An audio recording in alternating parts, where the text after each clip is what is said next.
Oke guys, kali ini kita akan mengomentari berita yang akan bahas tentang masalah penonaktifan DPR dan masalah tunjangan DPR juga.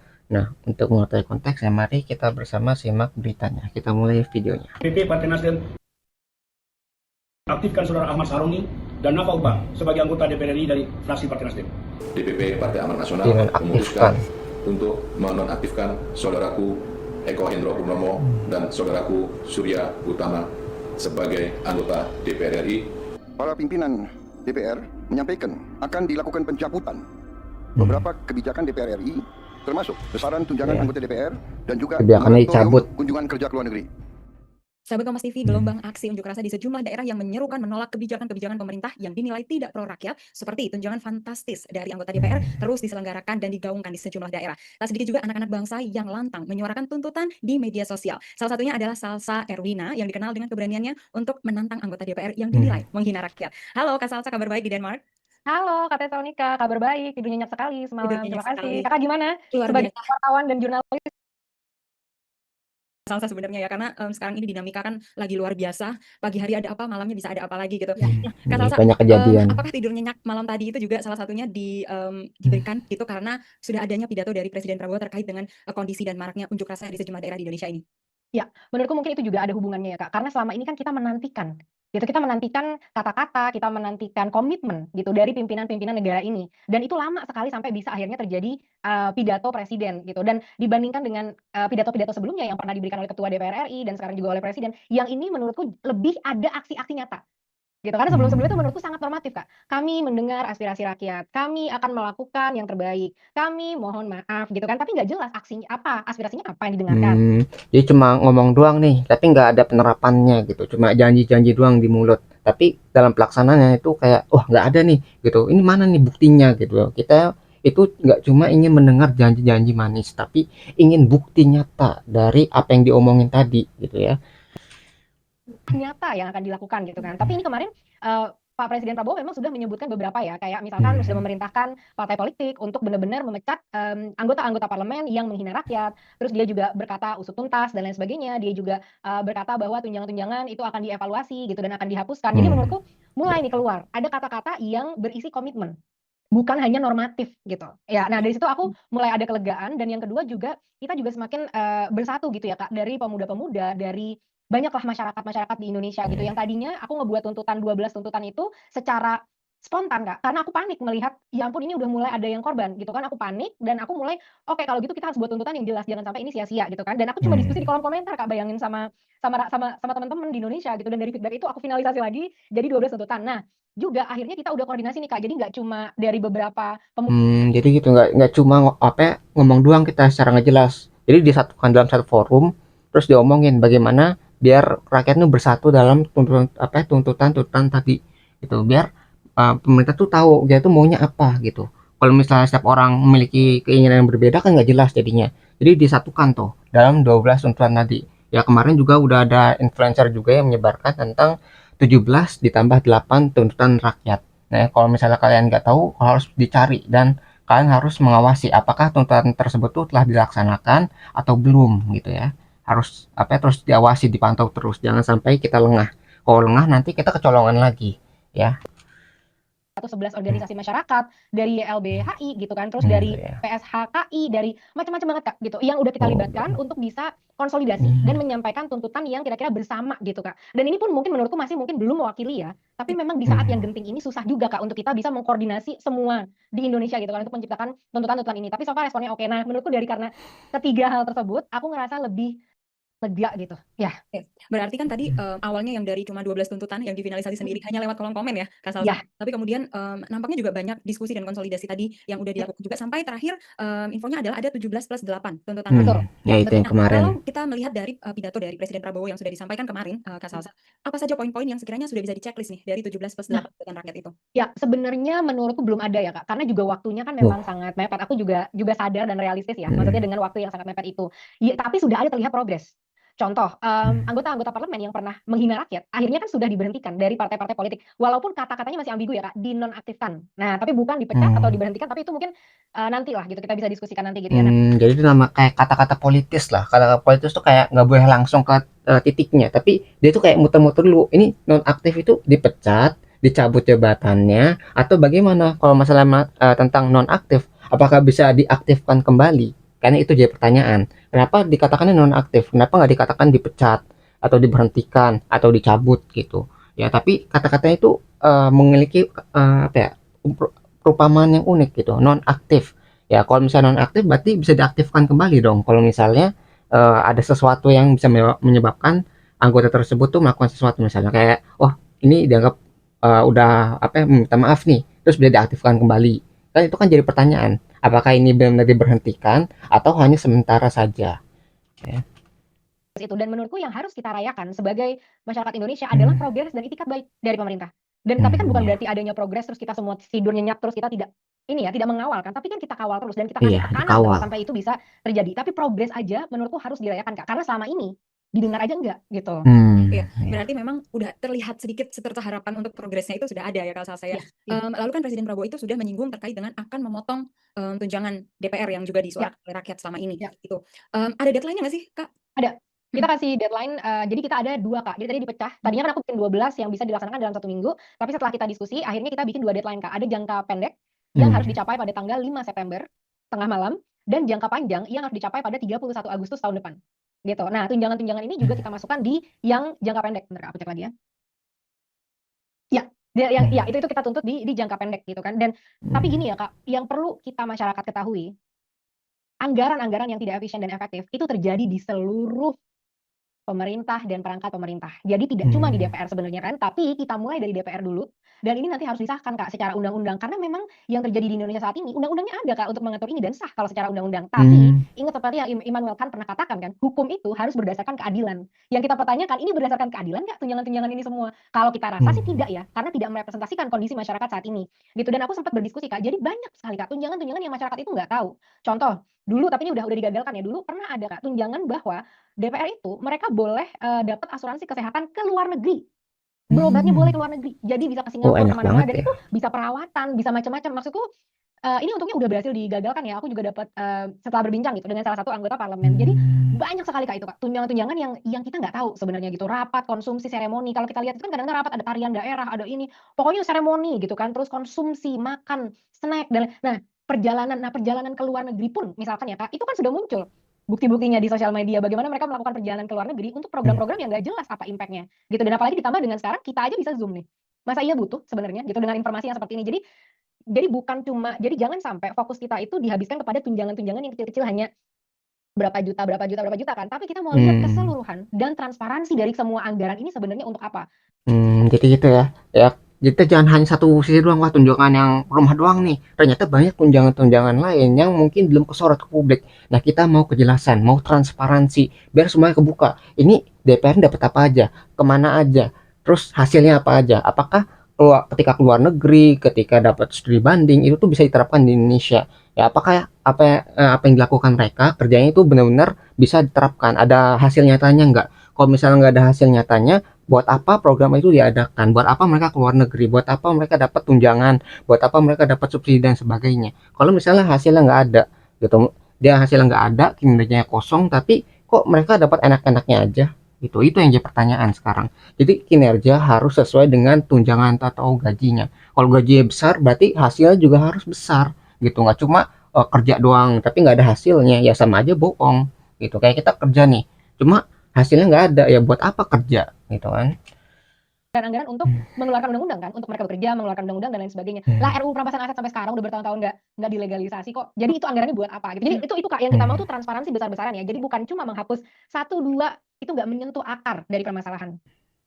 Oke, tapi kalau misalnya bentuk transparansi yang sekiranya udah ada di bayangan teman-teman ini, apa sekiranya bentuk transparansi yang bisa dilakukan oleh Ini apa DPR nih dalam bentuknya? rangka untuk memperlihatkan benar-benar gitu ya, uang kita, uang yang dibayar oleh rakyat itu digunakan untuk apa saja? Kira-kira cara atau prosesnya seperti apa? Ya, ini Ya kita lihat kalau seperti di prosesnya nih. negara-negara lain Kak, anggaran pemerintah itu bisa diakses secara live dan kita juga punya Kak undang-undang di Indonesia. Kalau kita mau minta untuk data untuk lihat anggaran, harusnya bisa dalam 10 hari kerja gitu kan. Tapi kan itu kan sesuatu yang harus masyarakat yang minta. Nah, kalau di luar negeri itu Kak semua kan ditampangkan secara live, bisa di-download, bisa Oh. dilihat anggarannya untuk apa aja. Dan anggaran itu bukan cuma Hmm. sekedar Excel spreadsheet ya, yang oh ini adalah segini, tapi ada penjelasannya Kak. Setiap detil bagiannya itu harus ada penjelasan. Dan di tengah kisruh yang seperti ini harusnya mungkin dari Kementerian Keuangan atau dari DPR sendiri ya, mereka harus memberikan penjelasan Kak, ini kita berikan untuk ini. Dari perbedaan di luar negeri, jadi pemerintah tuh proaktif ya. Jadi dia mengasih tahu nih informasi apa aja ditampilkan di website yang secara publik bisa disaksikan oleh banyak orang. Itu jadi dari pemerintahnya itu udah inisiatif untuk menampilkan, oh ini ada program ini, biayanya segini, fungsinya bagaimana dan bagi apa aja yang dia lakukan gitu. Jadi jelas uangnya kemana, buat apa dan hasilnya bagaimana gitu ya. Jadi proaktif pemerintahnya. Mereka ingin masyarakat tuh tahu apa yang pemerintah lakukan. Jadi kalau masyarakat penasaran ini kerja pemerintah apa aja nih atau pajaknya kemana aja nih dananya gitu, terus hasilnya apa aja, mereka bisa tahu, bisa ngecek di website yang telah disediakan sama pemerintahnya itu. Jadi proaktif sekali ya. Jadi kalau pemerintah proaktif, masyarakat ya bisa tenang karena kalau misalnya oh nah ini uangnya kemana nih, bagi cek oh uangnya buat ini fasilitas membangun fasilitas umum, bagi lihat oh ini uangnya buat kesejahteraan sosial, oh ini buat sekolah atau buat penggratisan biaya pendidikan. Wah itu senang kan, jadi wah uang nyata, uang pajak ini yang saya keluarkan itu benar-benar berguna untuk masyarakat.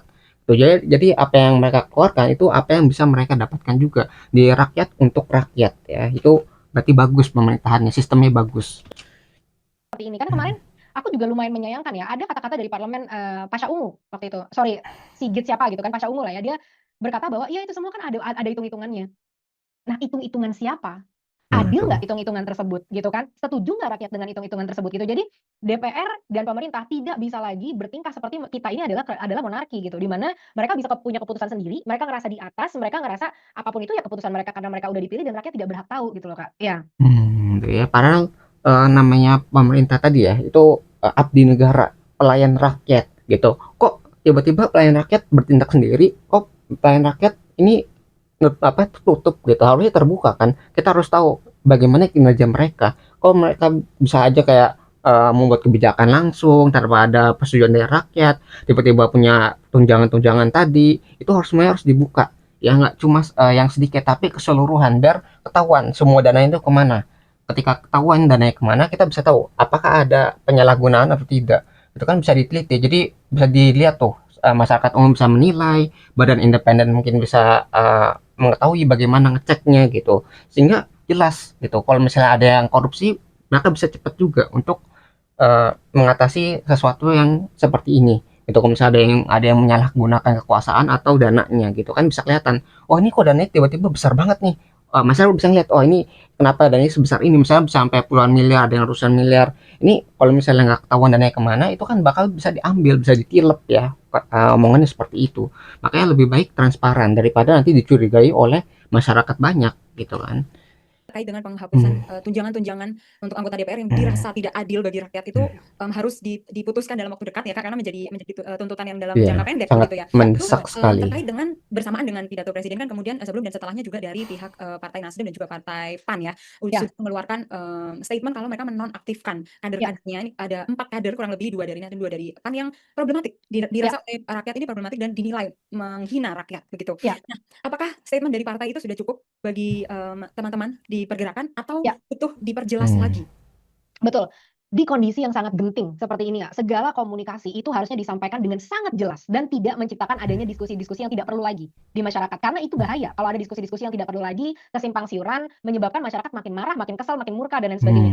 Mereka harus bisa memahami, Kak, kondisi psikologis masyarakat sekarang itu kita udah stres berat, tertekan dengan semua ini, jadi kita perlu ditenangkan dengan sesuatu yang jelas gitu. Nah, yang aku hargain lagi ya, Kak, setiap ada progres kita harus menghargai itikat progres itu, itikat baik itu. Aku menghargai sekali mereka sudah akhirnya mau gitu kan mengambil aksi dalam mencopot gitu, walaupun banyak juga kritik aku terhadap ini gitu ya. Misalnya yang pertama, kenapa lama banget? Kenapa harus nunggu sampai udah masyarakat udah terblow up dan mereka-mereka ini sempat bikin klarifikasi juga Kak, dan klarifikasinya blunder lagi gitu kan. Terus Oke. Jadi kadang-kadang pemerintah bertindak kalau viral aja gitu. Ini yang salah. Jadi pemerintah tuh di sini sangat reaktif. Ya bukan proaktif tapi reaktif. Tergantung, oh masyarakatnya viral dulu, wah masyarakatnya demo dulu, wah masyarakatnya kacau dulu, baru pemerintah bertindak. Wah ini jadi masalah nih, harus ditindak. Jadi kan lama nunggu respon dari masyarakat, baru pemerintahnya kerja gitu. Kenapa nggak dari awal dikomunikasikan dulu?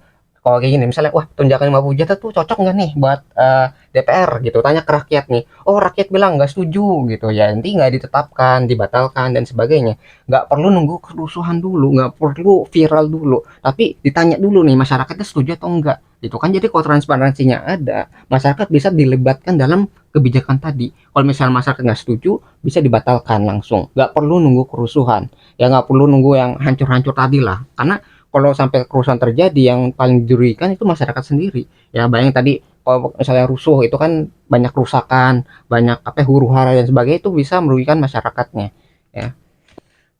Terus dengan Kasihan juga informasi-informasi nih. yang nggak benar ini gitu, akhirnya bahkan Hmm. sampai terjadi penjarahan, itu kan sangat disayangkan Kak, Hmm. karena mereka gagal mengambil langkah tegas dan cepat gitu untuk Hmm. melindungi mantan-mantan karyawan mereka sendiri sebenarnya Oke, menurutku. berarti dari Kak Salsa, bisa melihat kalau penjarahan yang kita lihat terjadi di beberapa rumah anggota DPR ini, juga karena respons dari masyarakat atas mereka-mereka ini yang tidak merespons dengan benar, begitu? Iya iya Kak, sangat. Maksudnya gini ya, kita tidak Kemarahan membenarkan ya kemarin. namanya penjarahan karena Iya secara nggak boleh. keadilan kita nggak tahu Kak, harta mana yang yang telah Hmm.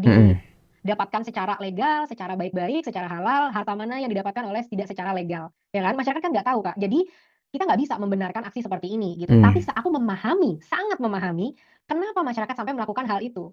Sekarang saat udah adanya Kak kesenjangan sosial yang sangat tinggi antara orang-orang elit di Indonesia, baik mereka duduk di parlemen ataupun enggak, dengan masyarakat, itu kan menciptakan amarah, Kak. Makanya kesenjangan sosial itu tidak boleh, kalau kita belajar dari sejarah-sejarah yang lalu, selalu menyebabkan akhirnya chaos, Kak, kalau kesenjangan sosial itu terlalu tinggi Hmm. gitu. Karena ada kecemburuan, kemarahan, Iya. amarah gitu kan, kekecewaan terhadap situasi hidup yang dirasakan oleh masyarakat, sementara si elit-elit ini mereka duduk di sana dengan petantang-petenteng, dengan memamerkan, "Wah, lihat nih warna-warni, Kekayaan lihat nih mobil mereka. sportsku, lihat nih segala ini." Nah, Hmm.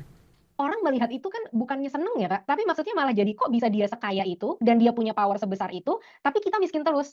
Nah, itu kan udah tertanam lama, Kak, kemarahan-kemarahan itu, ditambah lagi dengan perilaku-perilaku yang menghina terhadap masyarakat kan.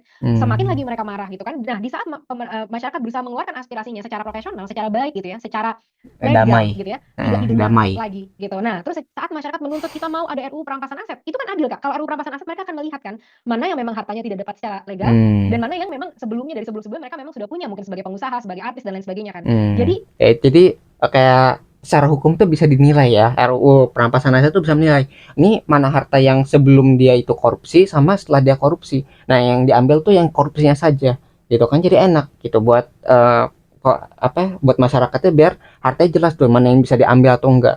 Kalau misalnya RUU perampasan aset itu nggak segera ditetapkan, nggak segera disahkan, ya nanti para koruptor bisa bebas, mungkin mencampurkan hartanya, bisa memindahkan kekayaannya mungkin ke keluarganya, mungkin ke bentuk investasi lainnya, supaya hartanya itu nggak bisa diambil sama negara gitu kan. Kalau uangnya misalnya kan uangnya diambil nih, nah uangnya tiba-tiba dipindahkan sama dia ke rekening mana, misalnya ke bagian mana gitu. Nah ini kok kayak gitu kan mereka bisa bebas.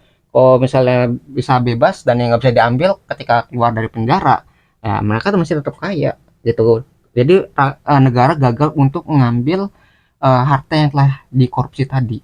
Itu kan jadi bahaya buat rakyat itu ya, karena rakyat akan menerima bebannya ya. Yang enak adalah orang yang korupsi, sedangkan rakyatnya harus membiayai orang koruptor tadi gitu ya.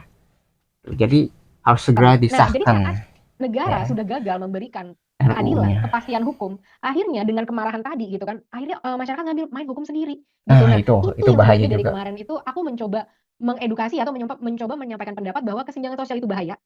Dan kelambatan kalian ini marah, orang udah marah cepetan gitu. Makanya segera sahkan RUU perampasan aset karena itu akan bisa membuat meredakan gitu loh, Kak. Hmm. Amarah-amarah dari masyarakat gitu. Karena sebenarnya walaupun gimana ya, Kak, aku kan tidak menyetujui apa yang mereka katakan. Tapi kan mereka juga manusia, Kak. Dan aku punya empati juga Hmm. gitu. Aku juga tahu mungkin ada harta-harta yang mereka dapat dari jauh dari sebelum mereka menjadi Iya anggota DPR itu. seperti artis-artis gitu kan. Mungkin ada beberapa, Kak, yang mereka dapat sebelum gitu kan. Tapi kan akhirnya semuanya jadi terjadi seperti ini gitu loh. Nah, itu Hmm. jangan disalahkan lagi ke semua salah masyarakat lagi. Selalu masyarakat yang disalahkan tanpa ada refleksi gitu ya, Kak. Kenapa? Apa akar masalah semua ini terjadi?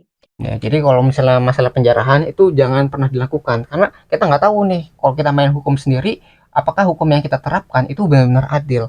Kan jadi masalah kalau misalnya adil, nggak masalah gitu secara objektif ya dinilainya. Tapi kan kebanyakan orang punya pemikiran masing-masing. Wah ini orang kaya nih semuanya diambil gitu. Padahal mungkin bukan semua kekayaannya itu adalah hasil yang haram gitu. Kita hanya kesal aja nih sama orang ini yang apa ya, kadang-kadang suka tampil dengan mewah, tapi itu sebenarnya bukan harta dari korupsi negaranya, atau misalnya harta yang haram gitu. Ternyata emang hasil dia sebelum menjabat menjadi DPR atau pemerintah di apa ya, di pemerintahan.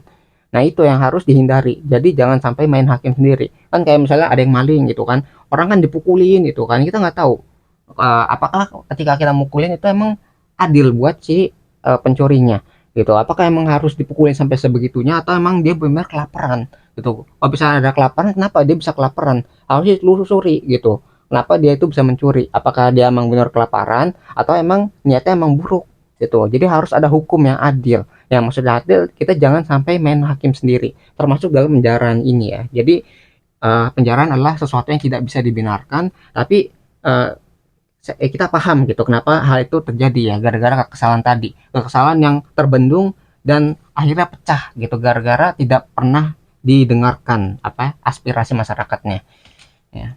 Juga berlaku soal adanya, kan kita lihat juga kemarin di beberapa unjuk rasa ada aksi yang jadinya menjadi rusuh, Oh menjadi ya, ricuh, dan juga anarkis adanya kemarin nih. pembakaran fasilitas umum yang kemudian itu di-mention kembali untuk Ya, mengambil tindakan tegas dari aparat ya. untuk mengambil tindakan tegas terhadap berbagai perilaku anarkis gitu. Nah, kalau dari Kak Salsa dan teman-teman ya yang terus menyuarakan soal tuntutan ini, apakah ini memang pure kemarahan warga, kemarahan rakyat, Hmm. atau juga ada bercampur dengan agenda-agenda tertentu untuk Ya. Ya nih melegitimasi ada dalang-dalang aparat ini tertentu. bisa memberikan represi yang lebih terhadap massa aksi? Nah, ya. Aku mau menjawab ini mungkin gini Kak, kita harus tahu sejarah Kak. Karena saat kita tahu sejarah ya, kita bisa melihat pola pengulangan gitu kan. Dan aku lumayan suka nonton dokumenter, baca-baca buku, dan nggak cuma buku Indonesia, tapi juga karena kan dulu sempat disensor kan, baca-baca juga buku dari luar-luar gitu. Dan itu banyak buat Kak, bukti referensi. sejarah yang menunjukkan di video-video bahwa penjarahan dulu yang terjadi di tahun 98 itu ada provokatornya. Jadi Wah, secara itu terstruktur ada ada. orang yang berpenampilan mirip-mirip gitu ya, datang ke dalam mall, mereka menjarah, terus Ya, habis dijarah menyusup ditaruh dia. barangnya di luar.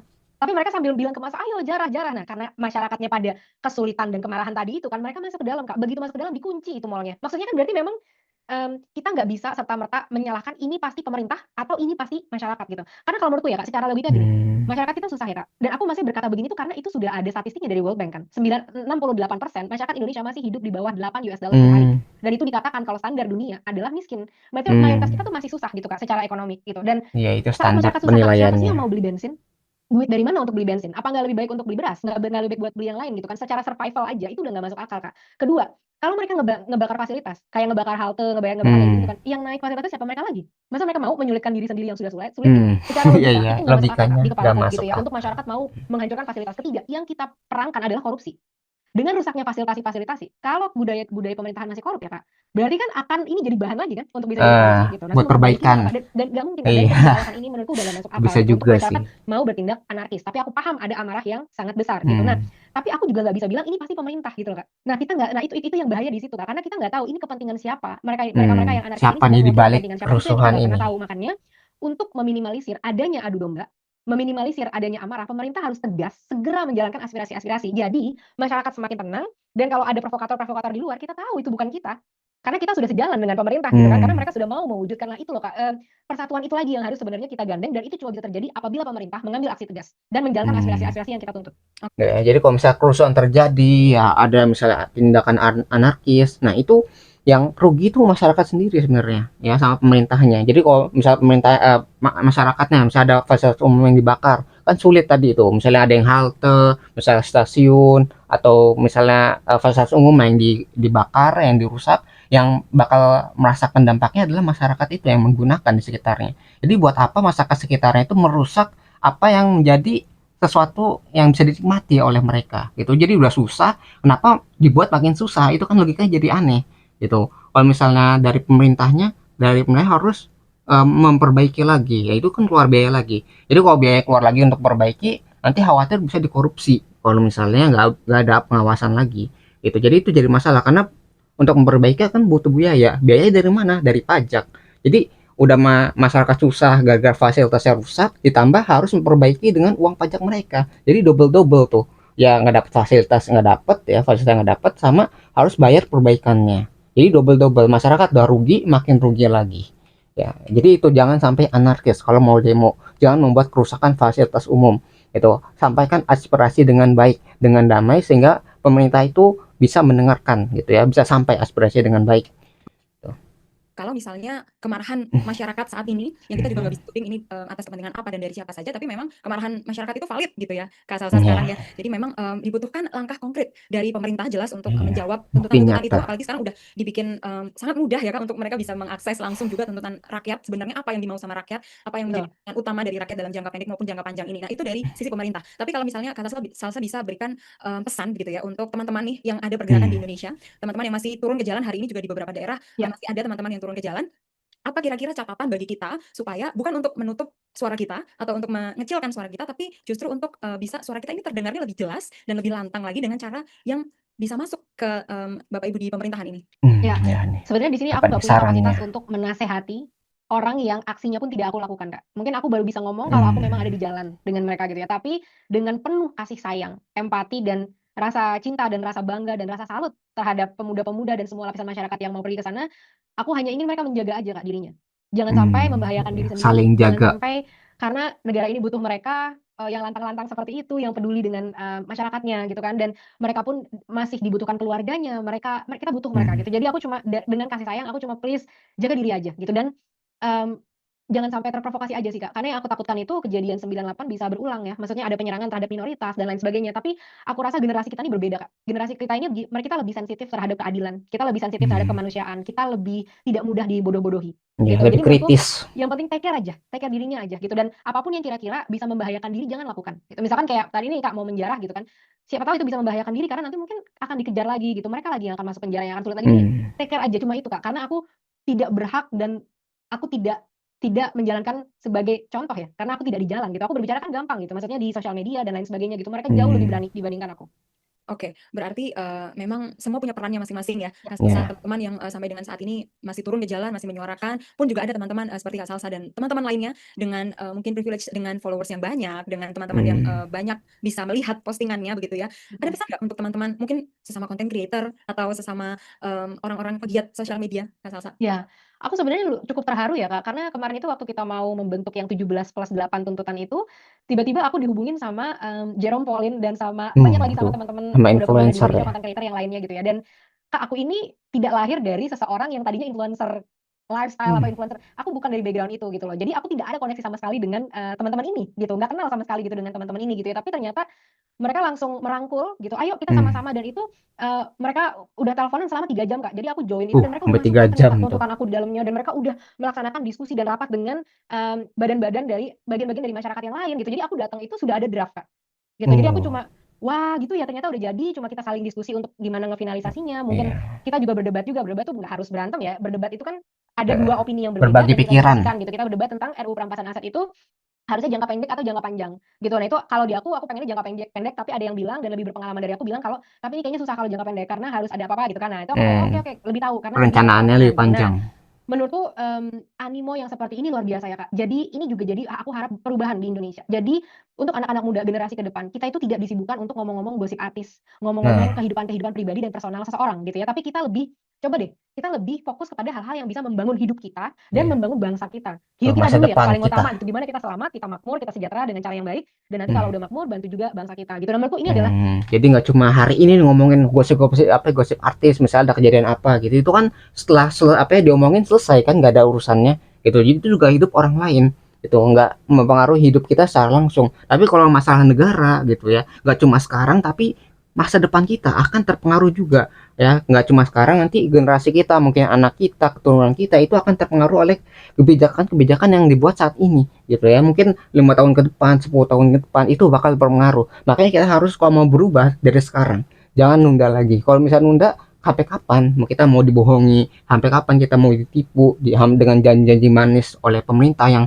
telah duduk di atas gitu. Kita harus ada bukti nyatanya gitu. Dari sekarang kita mulai ada perubahan, jangan sampai kita tunda sampai nggak tahu kapan gitu ya, sampai lupa gitu nanti akhirnya. Khawatirnya seperti itu. Makanya kita mulai dari sekarang, dari yang paling kecil sampai yang paling besar gitu. Kita harus ada perubahan.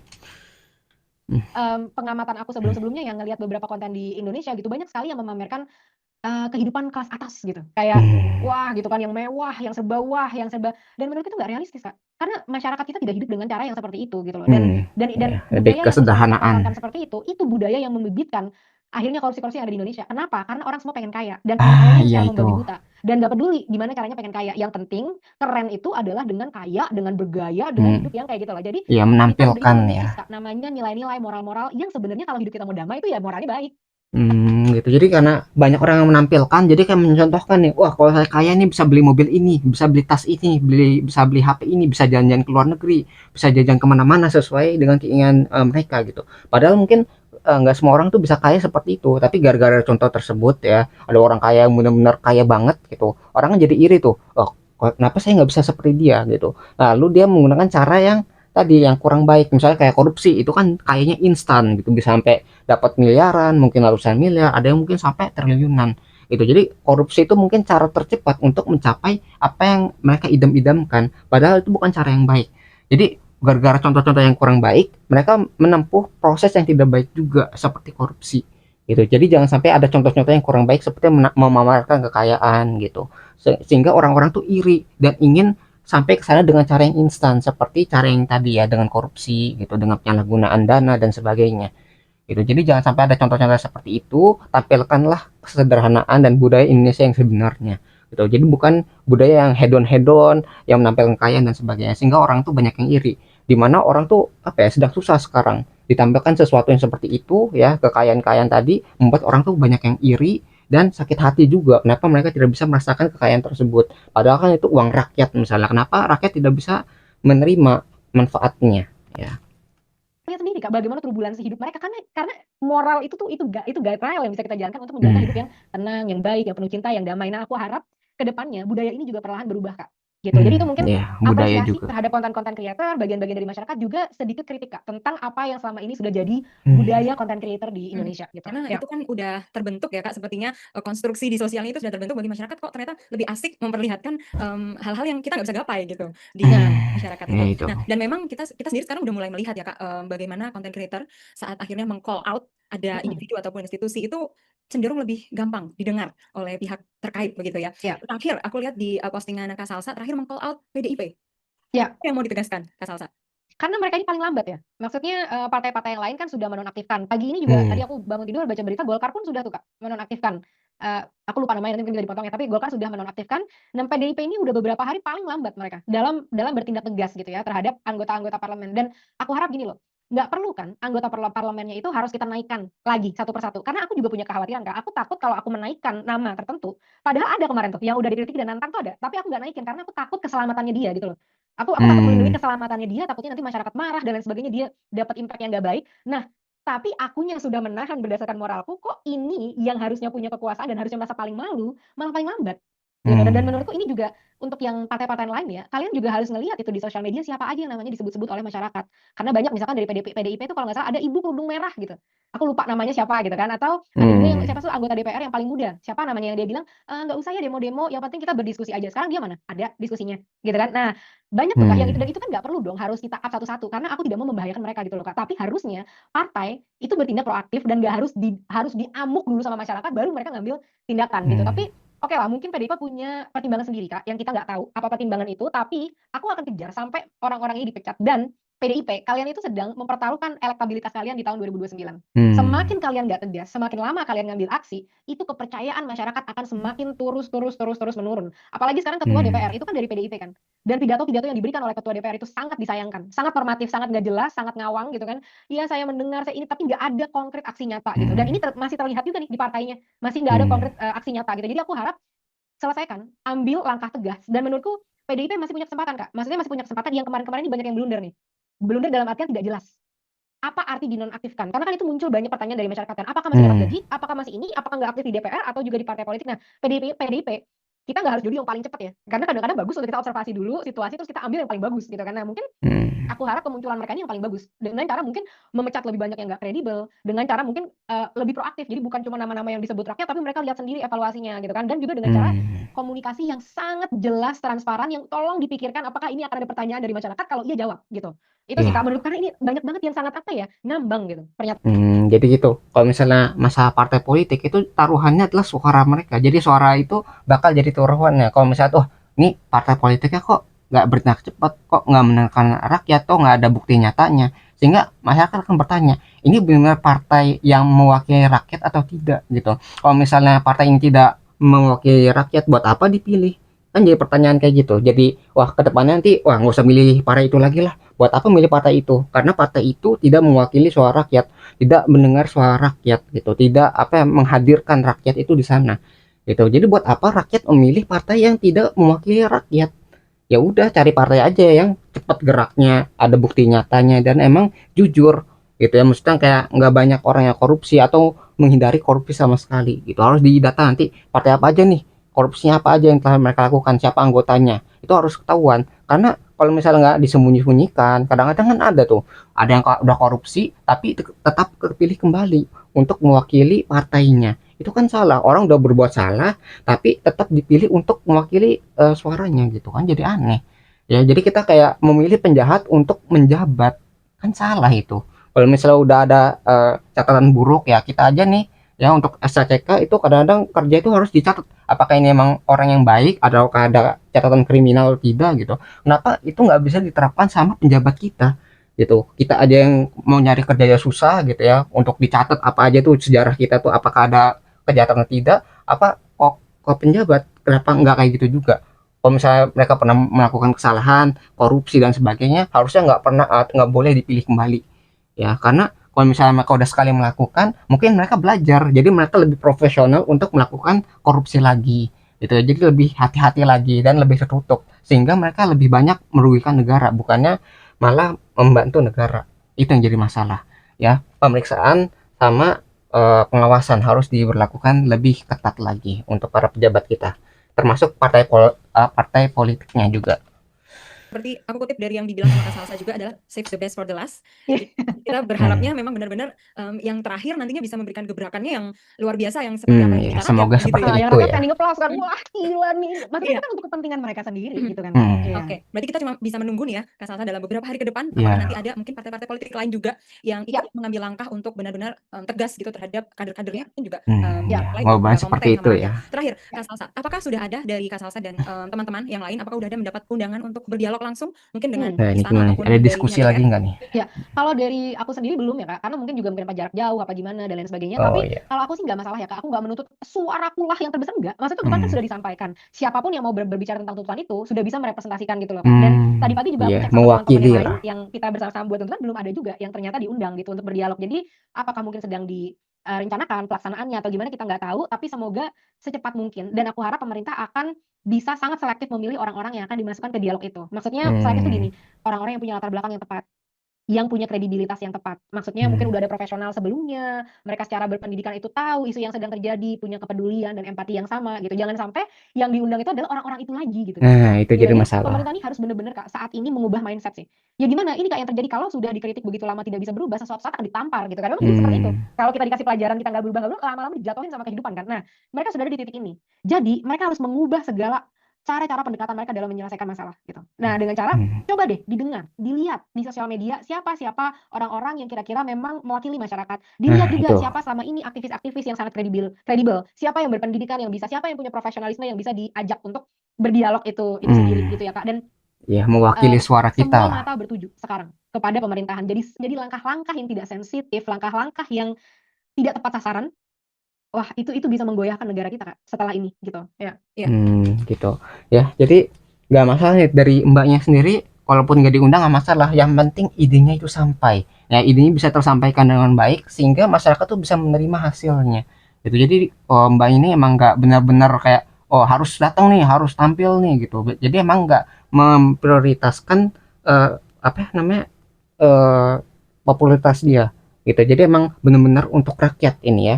Jadi yang penting rakyat tuh bisa mendapatkan hasil dari apa yang telah didiskusikan, bisa terwakili gitu. Siapapun pokoknya yang bisa, yang kredibel, yang mampu merepresentasikan ide-ide tadi, itu nggak masalah siapa aja. Yang penting kita tahu transparan, apakah ide-ide tadi itu benar-benar didengarkan, benar-benar dikerjakan sama pemerintah atau tidak. Gitu. Jadi benar sekarang itu kondisinya semua mata tertuju. Jadi ada jutaan mata, ya jutaan pasang mata itu yang melihat bagaimana pemerintah sekarang bekerja. Ya, jadi benar-benar dalam pengawasan sekarang. Jangan sampai lengah kembali. Kalau kita lengah, kita membiarkan, nanti kejadiannya mereka bakal berbuat sesuka mereka gitu. Karena mereka tuh bebas gitu kalau nggak diawasi Ya sekarang kita harus benar-benar mengawasi kerja pemerintah. Jangan sampai kita kecolongan kembali seperti yang lama-lama kembali, yang lampau ya kemarin-kemarin lah. Jadi jangan sampai kejadian seperti ini tuh terulang kembali ya. Selain tuntutan-tuntutan yang sudah diberikan sama rakyat, rakyat terus melihat setiap harinya langkah apa yang akan diambil oleh Iya. pemerintah, sebagaimana sensitivitas mereka dan kepekaan mereka terhadap rakyat itu juga yang menjadi poin penting yang harus diperhatikan oleh pemerintah dalam menanggapi segala isu yang sedang beredar saat ini. Kak Salsa, Kak Salsa ada lagi yang mau disampaikan?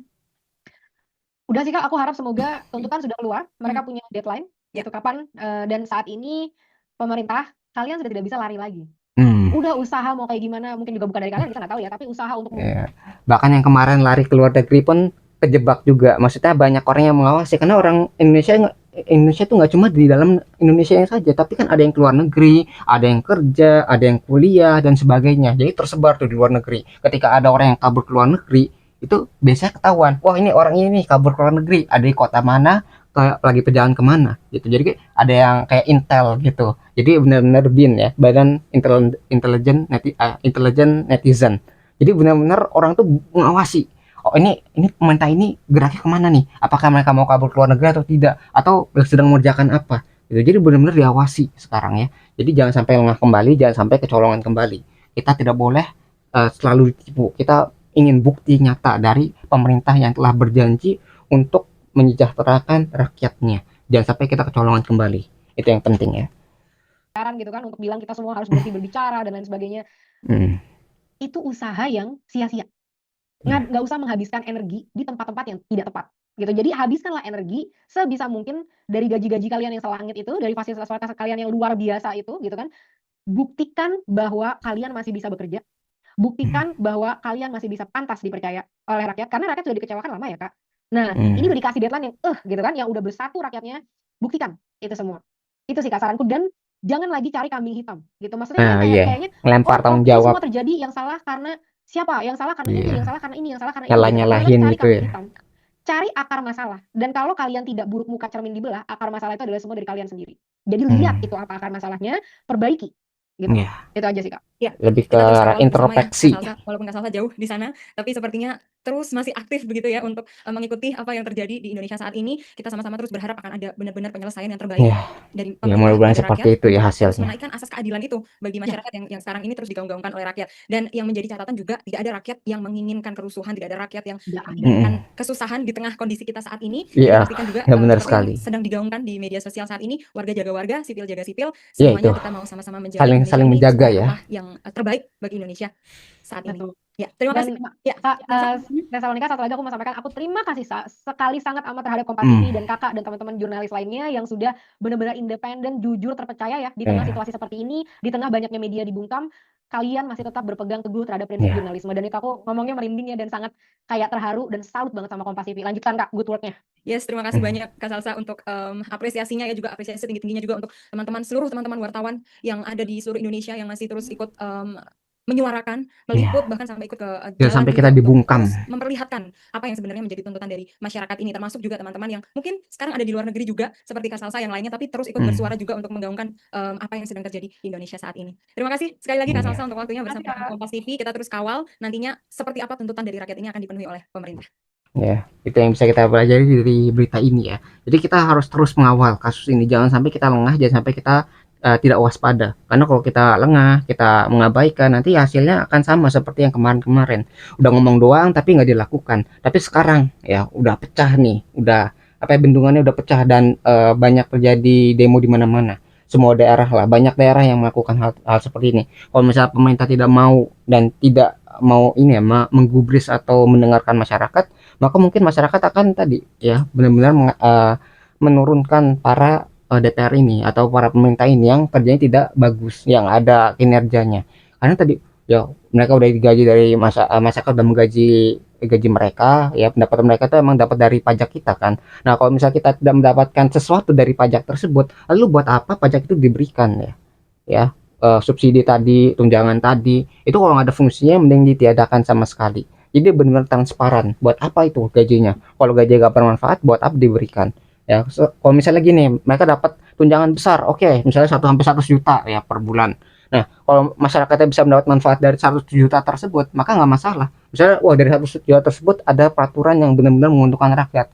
Sehingga UMR itu emang benar-benar tinggi, bisa misalnya sampai bisa menyentuh 50 juta per bulan gitu. Wah, itu kan enak. Jadi masyarakat juga lihat, wah ternyata dengan kinerja pemerintah yang dengan 100 juta per bulan ini, kita bisa hidup enak, bisa dapat 50 juta per bulan.